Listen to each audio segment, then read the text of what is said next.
Coach Lippard, good to see you. Hey, thank you for having me. Yeah, good to have you in at Shane's Glad we Rib could Shack finally for get it a ironed third. up. Yeah, got you lined up. And first of all, how did that Fellowship of Christian Athletes meeting you guys had? I think out there a few weeks back. How did that go? Oh, it went great. We had the chaplain from Carolina come. I remember you talking about that. I was going to try to get out there. Couldn't because another event that day, but that was on a Friday, I believe. That one. It was right at the end of spring ball. Yeah. So the last day of spring ball, we had him come in. We had our parents and kids and all of our athletes of all sports that were invited to it, and we had a good turnout, and it was a really good opportunity. And let's talk about today. How did today go for you, that 7-on-7? Today went well. I know it was busy for you because you had an extra team. We first thought it was going to be southeast and northeast, and Davie County comes in because they got rained out postponed you guys last week. Yeah, well, we were supposed to go Tuesday morning, yeah. And they were on the way over, and it'd been pouring rain on them, and they called, and the radar looked horrible. It was like it was supposed to just dump rain on us, and we ended up not getting anything out of it. And they had already turned around and went back, so we just invited them this morning to come on over and had a good rotation set up. That way nobody had to sit out too long. But I thought we got great work in this morning. Is that about close to your last workout now for this certain summer period of practice? Well, yeah, we the dead period starts Monday, so we're done after today. So they don't have to come back tomorrow. They're done right now. The guys are done. a break. Yeah. That's why we went a little longer today. Yeah, because as I was expecting about a 2-hour run. We started at 9, right? Yeah, we went to about 12:30. You did have a good run. Yeah, so we got a lot of good work in. And you had good weather. I mean, man, I told somebody today, I said, and that's what I told those if guys. If you ever drop a plane, you ever get better weather than what you had today. Yeah, man, that's what I told those coaches. I said, we got great weather. We've been blessed. Today's our last day of work. Yeah, let's go ahead and go in. for a while. Yeah. It's like being in the weight room. Let's go through it maybe one more time. Get a little extra work. That's exactly a few right. extra reps, you say, yeah. So yeah, we got to come back after the dead period next week at the coaches clinic, and then we'll have 1 week of mini camp there, and then we start official practice August 1st. August 1st? August 1st. I guess everybody's going August 1st this year as opposed to July 31st. Is there a certain rule about that this year? Basically what it boils down to is whatever that first Saturday is. It's always about the Saturday. It's not about August 1st, not about July 31st. It's not a date. It's the first Saturday. First Saturday. Around August the 1st. Yep. Man, that's interesting. Because I know the past couple of years, occasionally guys will get 31st. Well, they've changed. They've stepped it up a few days. Yeah, it's just all about that Saturday morning. Yeah. And what happens is you got to figure out how many days it revolves around that Saturday, because you have to have enough days in before the first scrimmage day. And have enough. Do you still have to have the old deal? Years ago, they had the deal. You got to work out 5 days in T-shirts and shorts. 5 days. They called it conditioning back then. You got to have that in before you can go and put the pads and stuff on. It's a variation of that. 3 days of that, and then slowly you gradually add some equipment until you get up to like that 7th day. You can start having contact, I think, and then you got your scrimmages. You get a set amount of time to scrimmage other teams before your first ball. Is it a set amount of dates? Like you can go 2 dates, or is it time? We do 2. Some people can break it down in 3, but I've just found that with the amount of time they got set up for you, 2 is about all you can get. Yeah. Some people call that third one a practice, but we just do 2. And we talk about that conditioning. These days, when the kid comes in, you're expecting this kid to be conditioned already, though, right?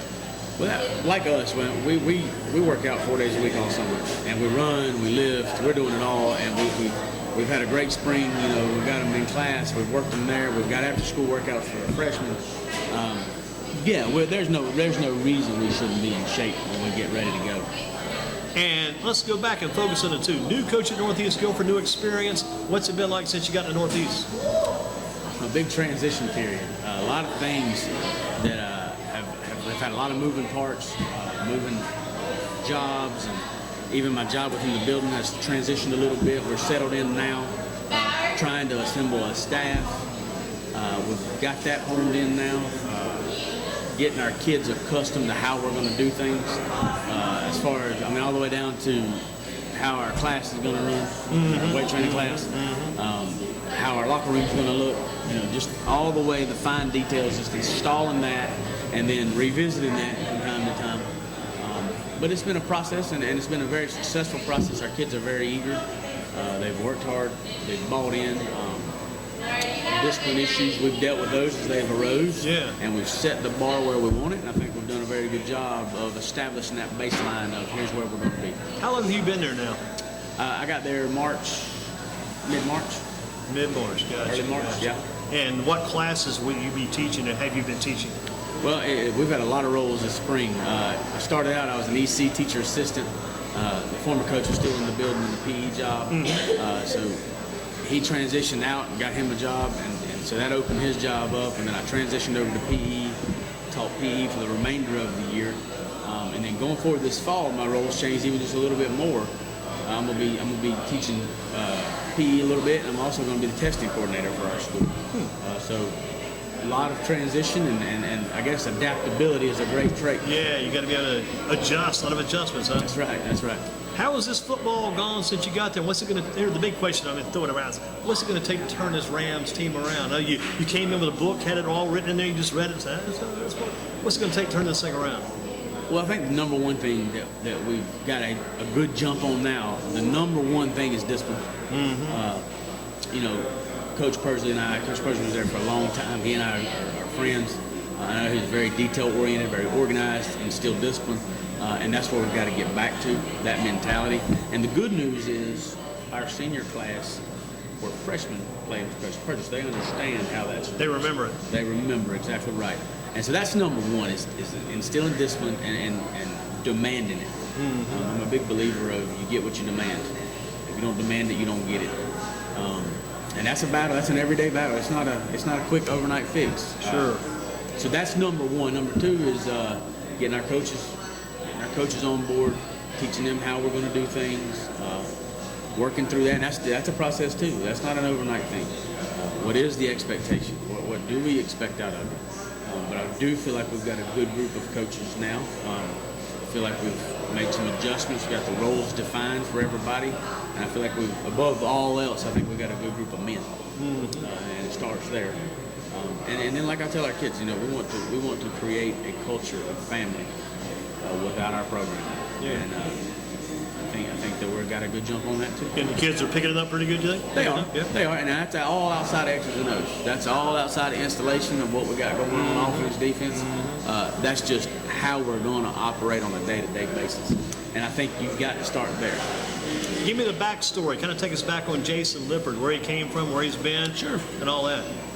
I graduated from Statesville High School. Statesville, okay. Statesville High School. Statesville Thoroughbreds? Statesville Greyhounds. Greyhounds, with some kind of Statesville Greyhounds. animal like that. Yeah, Yes, yeah, sir. yeah. And then I went to Greensboro College. Who'd you play for at Greensboro College? Marion Kirby. Coach Kirby. Marion Wow. Kirby. You had And I some played good for a period of time. background I there. didn't play the whole career. Right. When I got done there, I went back to Statesville High School as an assistant coach. My offensive line coach in high school had gotten the head coaching job. So I became his offensive line coach, and it just kind of worked out. He got the head coaching job. Was that your specialty, the offensive line? I was an offensive lineman. Okay. So I went back to work for him and worked there for 4 years. We got their program turned around. They had kind of took a skid, done a really good job there. Everybody was on board, produced some really good talent. There were days when Statesville was like, man, you didn't want to go play Mount Airy. You didn't want to go anywhere toward the north, playing one of those teams. Yeah. Statesville was tough. And they had some good runs, and so then an opportunity arose for me to be an offensive coordinator at South Iredale. Very similar deal. Their coach had just gotten the job. He was a defensive guy, so it was an in-county thing. It was a chance for me to raise my ceiling a little bit, have some more responsibility as a step I felt like I needed to take. And the head coach that I had worked for at Statesville, he's kind of like my second dad, Randall Gusler. He's still the head coach there. What's his now. name again? Randall Gusler. Gusler, okay. I bought my first car from him, bought my first house from him. Wow. He's kind of like my mentor. And we sat down, and he said, this is an opportunity you need to explore. So I went down south, and boy, that thing turned around fast. They had been kind of 4 wins for 3 or 4 years. South Iredale? Yeah. And then we went down there, implemented their offense. Of course, they always did a great job on defense. And we went 11-1, won the conference, set a school record for wins, yada, yada, yada. And I thought, man, I better go try to get a head job now, or I ain't never going to get one. Yeah, you're 11-1. So I jumped out there and got one. And yeah. lo and behold, if they don't turn around the next year, go 13-2. And then the next year they went 14-2 and won a state championship. South Iredale. They did. Wow. And, They better build those guys up. Well, Scott Miller's the head coach there, and he does a fantastic job. But anyhow, I left there and went to North Stokes, got the head job at North Stokes, was the AD and football coach there for 2 years. Did the AD also? Yeah. And we, it was a very small rural 1A school. We did some really good things there. They hadn't had a winning season in 51 years. Wow. It's hard to believe North Stokes has been around. I know West Stokes is a fairly new team. Yeah, But man, and North so Stokes. we broke nearly every offensive record they had, passing wise, especially scoring wise. And we hovered right around that 500 mark. Yeah, to get some offense, but I bet those fans were excited about that. Absolutely. That. Kids love it. Yeah. Kids love it. So I left there and went to Brevard. To the old Brevard up in the mountains. Okay, Yeah, Brevard gotcha. High School up in the mountains, and was there 2 years. And this opportunity arose. Coach Pursley and I, he was working at Tuscola that second year Right. as the head coach, and the first year Because he had been over at Brevard as assistant coach. he was, I think he was the yeah. defense coordinator at Brevard College. Well, they played at our field, so I got to know Coach Pursley through that little. Saw his son Brock too, probably a few Brock times. recruited our school, sent him a Yeah. couple kids. Yeah. We developed a relationship there, and when this job came open, he said, you really need to look at it. So that's kind of in a nutshell. That's how we got where we are. Feel blessed to be here. It's been a really busy summer. I can imagine. Everything's crazy. Everybody's re-sprigging their field and trying to get grass to grow. And I know you guys we're had in that some same good boat. water shooting across your field there when I was out that way. Oh man, we've moved sprinkler heads, chased water hoses, and re-sprigged our field. It's been a battle all summer long. Irrigation heads, the whole 9 yards. But we're in the home stretch now. We feel like we've got it going, and looking forward to I doing guess football next stuff. week it's all about coaches clinic for you, right? Absolutely. Dead period, can't do anything. Got to go to the coach's clinic.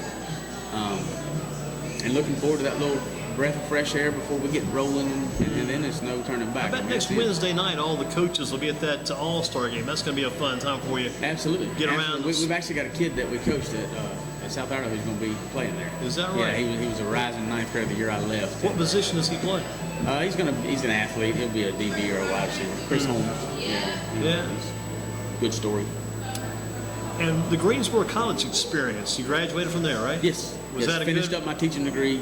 I was a lateral entry teacher. Right. Finished up my degree online at East Carolina. Okay. But that was all online, so I'm a Greensboro College guy. And you enjoyed your stay there? Absolutely. Wonderful place.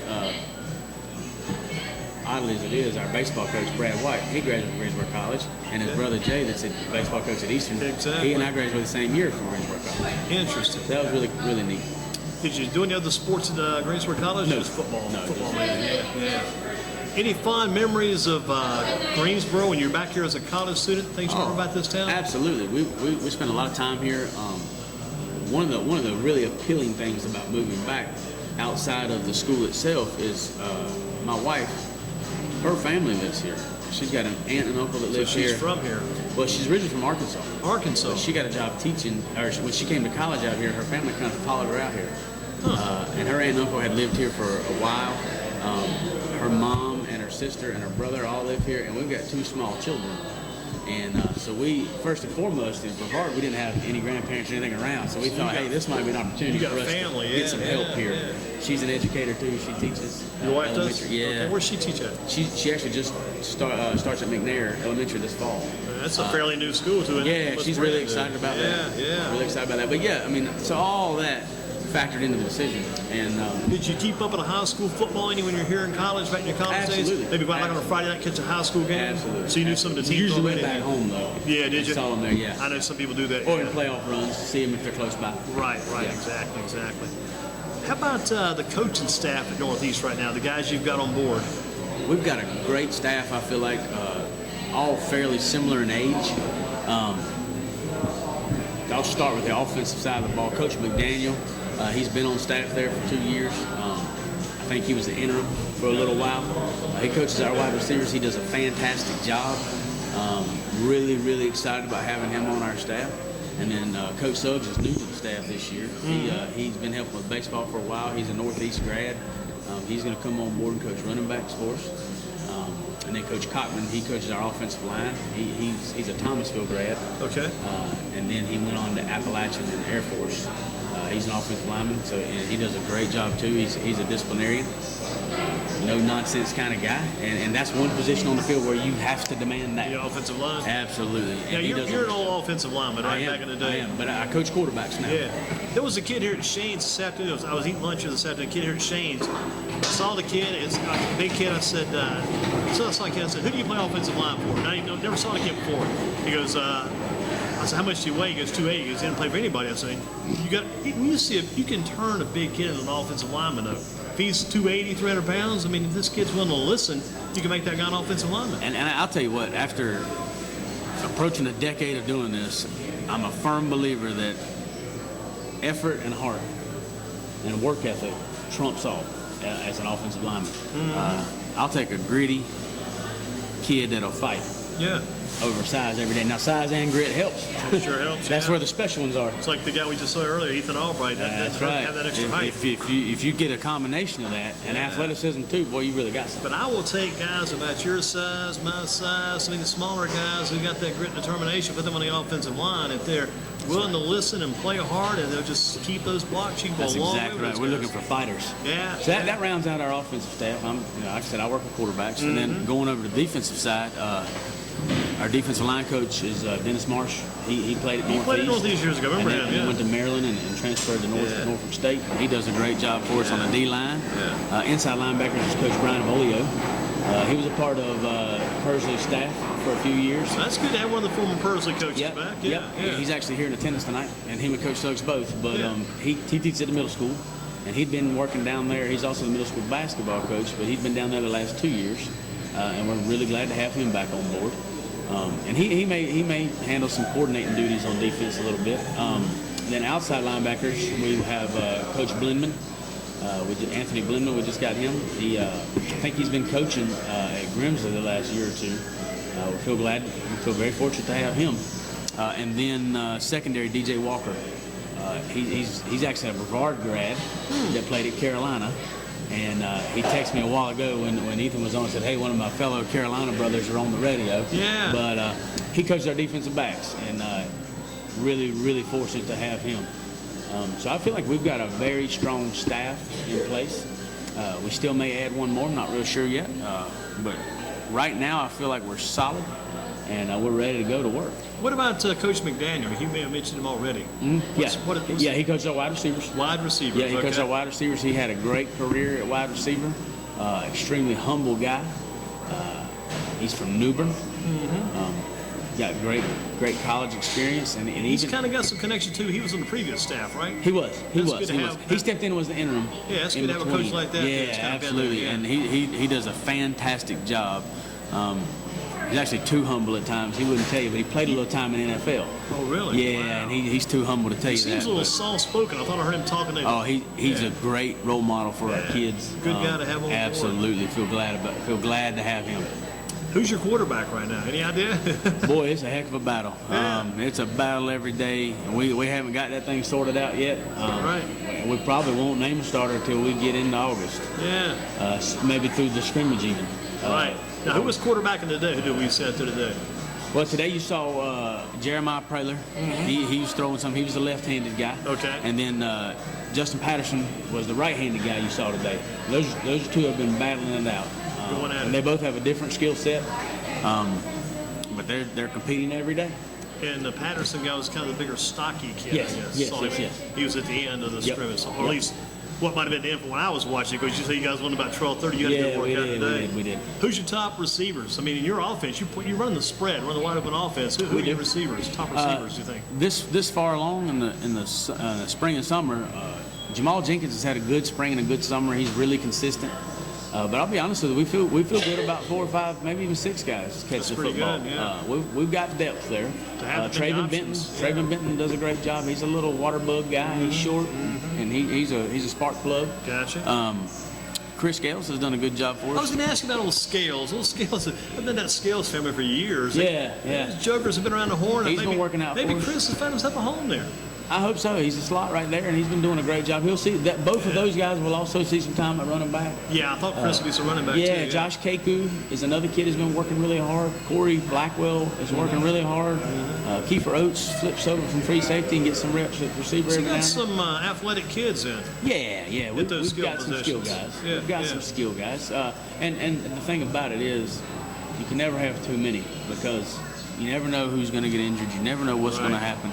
And the biggest thing for us right now, and you may hear me say this a lot, and our kids are probably tired of hearing me say this, we have to focus on the process, Right. not the result. Right. That's a famous Nick Saban line. And just go through the process, developing depth, finding out who can do what, who cannot do this, and then not asking them to do things they're not good at.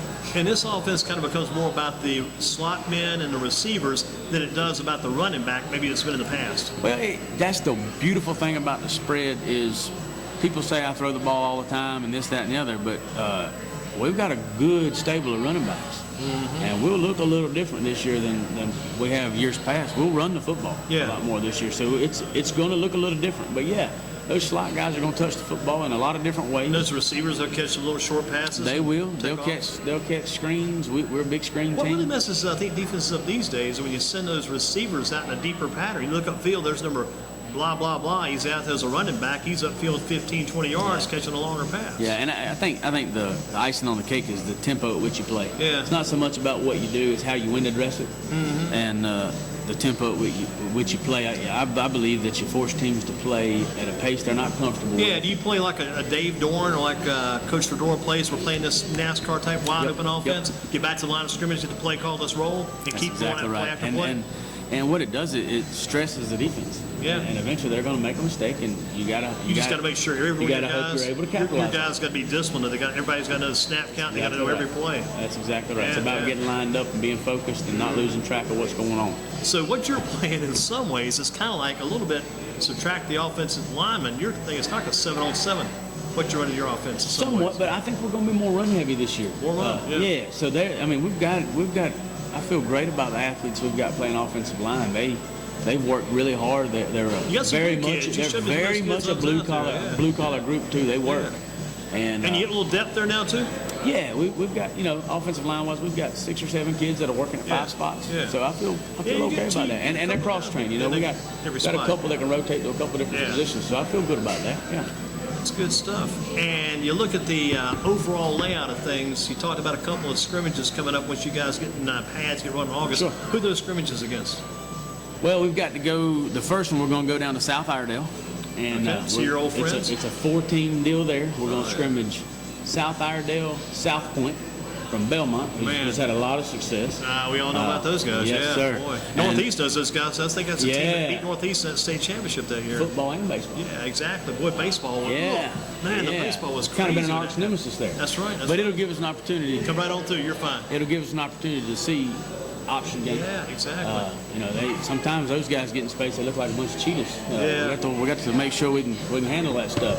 Even though we may not see a ton of option in our league. Yeah. So they'll be there. Bandies will be there. Bandies is a huge. They're a good 2A program. Yeah. So that'll be very good work for us. And then we come back and go to the New Bridge Bank scrimmage on that Friday. Kind of traditional one there. Yeah, and we're going to scrimmage Lippard, West Davison, and one more. I'm not exactly sure who that is at the moment, but I know there's 3 teams there. So too. You'll be at the Davidson County location. Yes. You won't be at the Rockingham County location. Correct. Gotcha. We'll be at West Davidson. So we should get a good idea of who we are coming out of that week. Are you anything like this offense? Anything like what we see in Guilford County now? I mean, you haven't seen all the teams, obviously, since you're new coach here. Sure. But we know that Northwest Guilford, they got the new coach here. Coach Rolfes came in. He went with that wide open offense. Yeah. He's wide open. Not too many of the wide opens in Guilford County, though. I'm really unfamiliar with kind of like the bigger guys. Page, Dudley. I don't know exactly what they do. I know most of those guys are spread. Yeah. In some form or fashion. But yeah. that's what I was saying was the spread offense is so versatile. A lot of variations. Yeah, and you can adapt it to what you got. It's almost like you got a vehicle, got a car. You can kind of adjust that car and tune it a certain way you want to ride. If you got a year where you can really throw it, well, then you're adaptable and you can really throw it. If you've got a year when you can really run it, well, you're adaptable and you can really run it. You make your quarterback a runner. That's exactly right. That's why I think some of these teams right here have had success. A lot of the teams where their quarterbacks have been versatile, where the quarterbacks can also become runners. That's exactly right. That's exactly right. You talk about Coach Pursley, so you and Ian had some good conversations over the years. Absolutely. We talk on a regular basis. I consider him a great mentor. Even though his offensive philosophy and mine are much different, we had some great conversations, and he always has great advice on some things, and I lean heavy on it. Will your kids be ready, you think, to compete with the likes of the Northern Guilfords and Eastern Guilfords when that time comes, you feel like? I think time will tell. Yeah. I think time will tell. It's all about how we develop, how good of a job our kids do of focusing on the day-to-day operations and not so much on the who are we playing next operations. That's always a big thing for me. It's kind of like what all the coaches always saying. Some people interviewing the coach trying to get some information from him. It kind of leaves them with a fill in the blank for themselves. The coach always says it's not how the other guys play what they're doing. It's what we're doing. We do what we're doing, get it right. We get that right, we're okay. And we believe in that philosophy very much. We need to get better at doing what we do and focus a little less on what everybody else is doing. Obviously, from a defensive standpoint, we'll game plan it, and offensively, we're going to game plan it, know what their tendencies are and that kind of business. But really and truly, it's about getting good at what we do. Right. Have you got like a theme or a motto or something this upcoming season? You got the guys saying anything they're talking about or saying? Not that we're going to discuss on there, but yeah, they do. They talk. I mean, I've got a very good group of guys who are full of a lot of character, and they talk all the time. Would you give no matter them, what the topic of the day is? Do you give them like on a weekly basis, like this is the word for this week? Whenever give the old coach's word, boom, boom, boom. Well, one of the things we do, and we've kind of instilled in it's a mentality thing, and this is kind of what you're asking for. I think we every day we start practice, we meet at the gate of the practice field. Everybody has to get outside of the gate, and we start practice by sprinting onto the field together, and that kind of sets the tone for practice. Any message or anything I got to tell them of the day, I tell them right then, and they know that if you're not ready to work, you don't run through that gate. If you come through that gate, that's it. You're committed to working that day, and so far they've really bought into that. And we do a lot of creative things. We have music at practice. We do that type of stuff. Run some music. Yeah, just to break up the everyday grind. But they know the expectation is that when they run through that gate, it's time to go to work. Do you ever have to send anybody back through that gate, run through it again? Yeah, we sent a few out in spring, and it's very important that we set the bar where we want it, and they have to understand that. We had to deal with some issues discipline-wise this spring, but for the most part, most of those guys responded well and understood that, hey, this is what's allowed and this is not what's allowed. Did you run your spring practices in a similar way, the way you're going to run the way you ran your summer and your fall? You ran them about the same way? Absolutely. We were 5-minute periods. Everything's organized. We've got a schedule scripted out. We ran it very much like we will this fall. Now, summertime sometimes it's kind of tough because you've got some guys lifting, some guys over here throwing, some guys running, broke up a little bit. So that'll be something we'll have to reel back in when we get down to minicamp that week after the clinic. How do you reel it in yourself sometimes, the daily frustrations of coaching, trying to get your point across, trying to get these kids to listen, trying to impart the discipline, that type of thing? How do you reel that frustration of yourself in sometimes? Get through all this. It's tough sometimes, I think, but every day you have to understand that you're dealing with high school kids. I tell my wife this all the time. We have our livelihood in the hands of 15, 16, and 17-year-old kids. And naturally, just like I was, you were, and everybody else that was that age one time, they make mistakes, and they screw some things up. And not being shocked when that happens and dealing with it on an individual basis and making sure that there's clear communication about the decisions that were made or maybe the effort that was given or whatever it may be. Very important to deal with that promptly and deal with it on a day-to-day basis, but also not to get too frustrated. Right. Understand that it's change. Change is always met with some resistance of some kind, and fortunately, we haven't had a ton of that. Our guys are pretty much bought in. They're ready to do things differently. But that's one of the big things, is not to get too overly stressed out when things don't go exactly how they were supposed to go. These guys are hungry to win, aren't they? They are. They're not happy about where they've been. Yeah. The last couple of years, and they're ready for change. And the first game is against who? We talked about the scrimmages. Who do you play first? The very first game is at Parkland, week 1. And then, week 2, we go over to High Point Central on a Thursday night. That game may or may not be on television. I'm pretty sure it may be televised on that Thursday night. And then the third week is Ragsdale at home when we open up, and that'll be our non-conference schedule. 3 non-conference games and run into the conference, right? Yep, that's exactly right. It's when you hit the likes of Eastern Guilford, Northern Guilford, Western Alamance, Eastern Alamance, and all those guys. There's no weeks off in our conference. Yeah, not many weeks off there. Michael, Moorhead, Rockingham, and all of those guys are doing a great job. I got some friends that coach there, and they're doing a great job too, and they're going to be ready to play ball. Who was your mentor when you were coming up as a kid, coming back in the younger days? Who kind of mentored you and brought you along? Coach Gustler. Yeah. The head coach at Statesville. He's my guy. I owe him a lot of credit for being patient with me, because I made some of those mistakes from time to time, and he was very patient with me and very fatherly teaching fashion. And I knew from about 10th grade on that I wanted to coach football. Did you have some other guys, maybe out of your class when you graduated from high school, went on to become coaches? Is that kind of a coaching some older guys from Statesville that were like seniors when I was a freshman. They were on the staff with us at Statesville High, and that's kind of been a revolving thing there. A theme when I went to South, I had 2 guys on staff that I played high school ball with, and just being able to enjoy that with those guys that you have sweated with and you've played with, and then getting to also be on the other side of the coin a little bit. Go, oh man, I wish I knew now what I knew then. Oh yeah. I wish I could have understood why we were doing this or that or the other. And so I have. Did you have any coaches you looked at to try to bring with you to Northeast from other schools you've been at in the past? I know sometimes Coach Pursley had the one coach who was with him forever, Coach Angel. That's his name, Coach Angel. I think they traveled from Trinity down in Burlington, Western Alabama, and then whenever, Yeah, and I think in the coaching fraternity, no matter where you're at or what you're doing, you've always got a couple guys you want to reach out to just to gauge their interest. Right.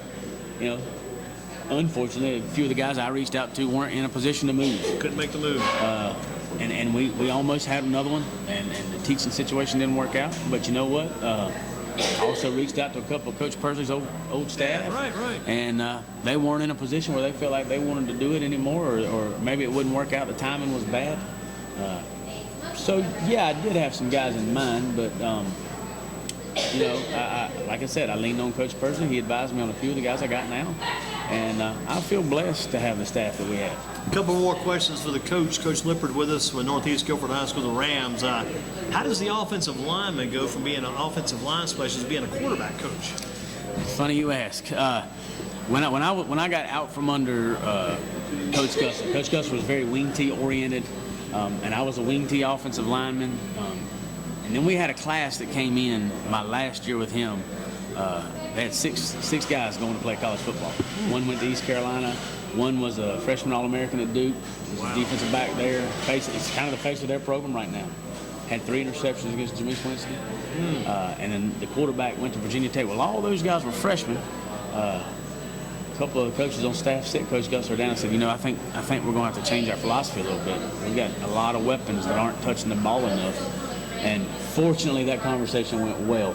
And he was very receptive of that, and they transitioned to the spread that last year, and getting my feet wet, saying this is something I really want to do, and then when I moved to be a coordinator, I had a great quarterback coach there, and I coached the offensive line and had an assistant help me coach the offensive line, but I had a really good quarterback coach there, and talking with him and learning from him and dabbling with that. When I got my first head coaching job, I thought, you know what?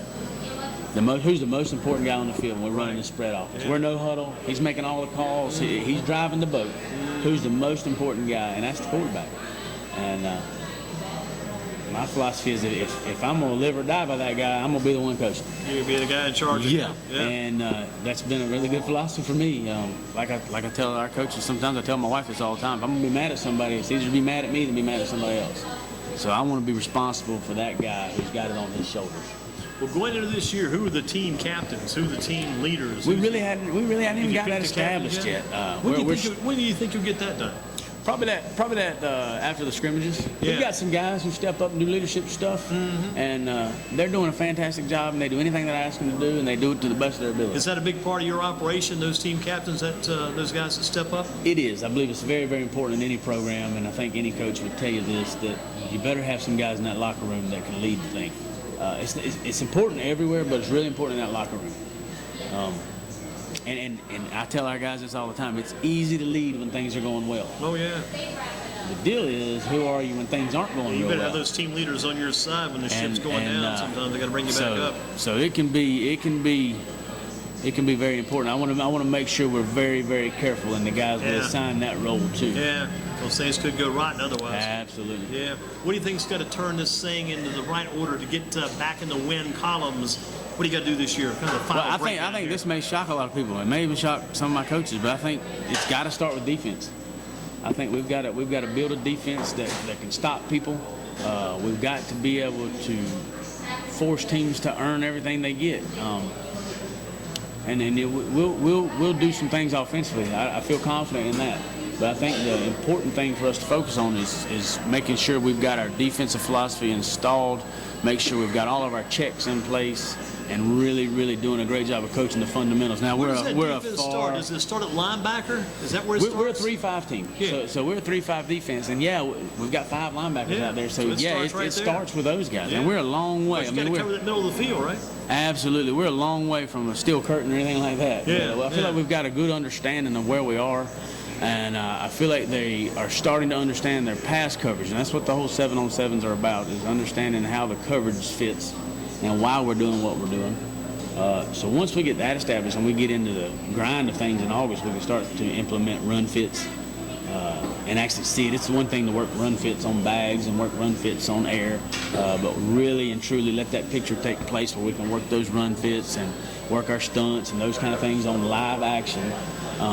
Once we get that in, I think our guys will have a little more in-depth understanding of, hey, this is how it's supposed to work.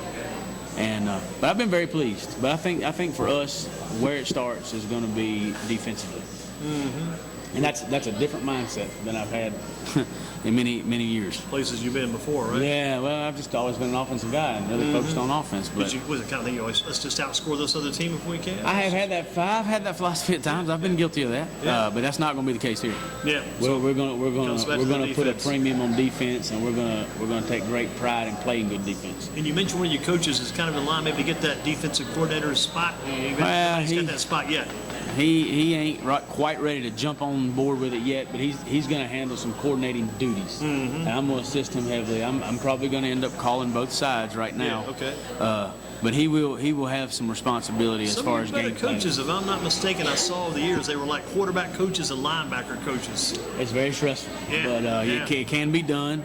And I tell you one thing: when you're working both sides and you're working the game plan both sides and you're calling both sides on Friday night when you get ready to play, you got a pretty good understanding of who you're playing. You know it pretty well, and yeah. you know them inside and out through film study and that kind of stuff. So I view that as a positive, and we'll just move forward. In the quarterback situation, again, Praylor and the other young man's name? Patterson. Patterson, Praylor, and the two P's, Praylor and That's Patterson. right. You got to decide between those two guys. That's right. Doesn't hurt to have two, though. No, sure doesn't. Two good ones. Yeah. Coach, take those cards. Did you guys get your meal yet?